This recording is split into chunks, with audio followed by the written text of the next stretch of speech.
morning to you all. I'd like to remind you that we at the Negative are firmly opposed to the idea of condoms being made available at public secondary schools.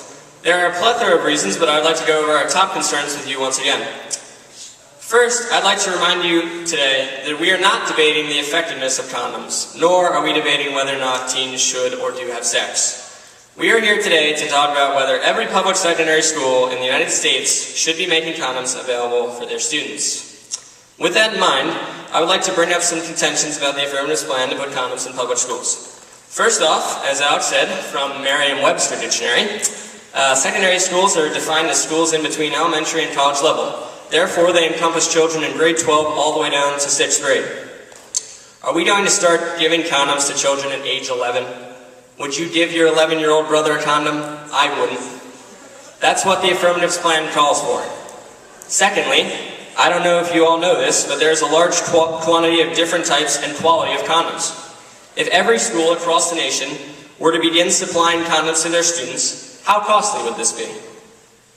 Also, how would the students know that their school is giving them the best quality of condom available? What happens if a student using a school-provided condom gets an STD? Who's liable? I'll tell you who's liable. The school. You can send out as many waivers and contracts as you like, but if a student gets an STD because a certain high school wasn't using quality condoms, that student's going to sue the school. It's just that simple.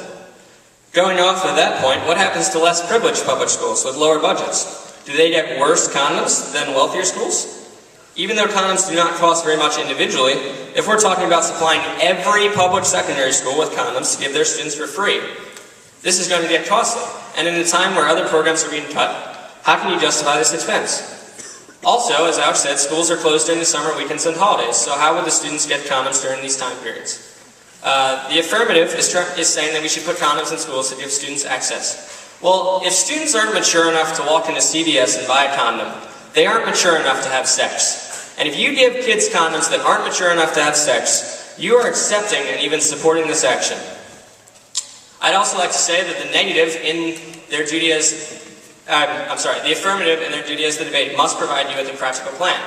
They haven't talked about where they would get the condoms, how they would provide them to every school in the entire nation, how much it would cost, so I just don't see where their plan is. You have to know how you're going to be doing this.